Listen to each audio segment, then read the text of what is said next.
చెప్పండి. ఇప్పటి వరకు మనకు వచ్చిందంతా ఇచ్చినాము. ఈ రోజు ప్రైవేట్ నుంచి వాళ్ళకి వచ్చిన బండ్లు ఉన్నాయి. అవి ఆల్రెడీ వాళ్ళు టోకెన్స్ ఇష్యూ చేసిరు. మిగతా ఏవైతే ఉన్నాయో అవి మొత్తం కంప్లీట్ అయ్యేదాకా ఇచ్చేసాం.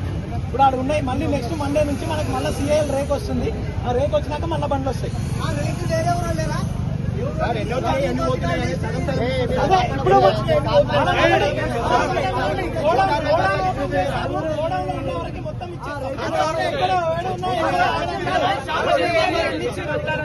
షాపులోకి వచ్చింది సార్, ఇప్పుడే అయిపోయింది. 80 టన్నులు వచ్చినాయి. ఆ వచ్చింది మొత్తం డిస్ట్రిబ్యూట్ చేస్తాం. ఏది కూడా ఉండదు. వచ్చినట్టు ఇస్తాం. రెండు లారీలు ఇచ్చినాం కదా, వచ్చినప్పుడు రెండు ఇచ్చాం. 5 షాపులకి 4 టన్నులు వచ్చినాయి. 80 టన్నులు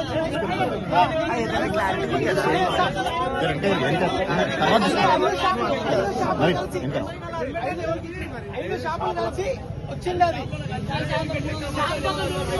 అదే ఇప్పుడు ఒకవేళ ఇవ్వకపోతే అన్ని గోడల్లోనే ఉంటాయి కదా.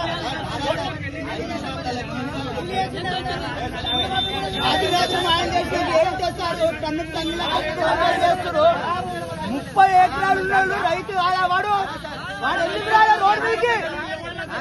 30 ఎకరాల రైతుడు సారు. మేము ఒక్కటే 2 మసాలాలు 2 ఉన్నోళ్ళే ఉన్నారు అందరు. 30 ఎకరాలు ఉన్న రైతు లేడా? వాడు ఏడుండు మసాలాలు ఎటువతుంది సార్? ఇప్పుడు సమాధానం చెప్తారు. 30 ఎకరాలు ఉన్న వ్యవసాయం చేసిన రైతు లేడా? 150, 200, 300, 120 ఉన్నాయని చెప్తారు.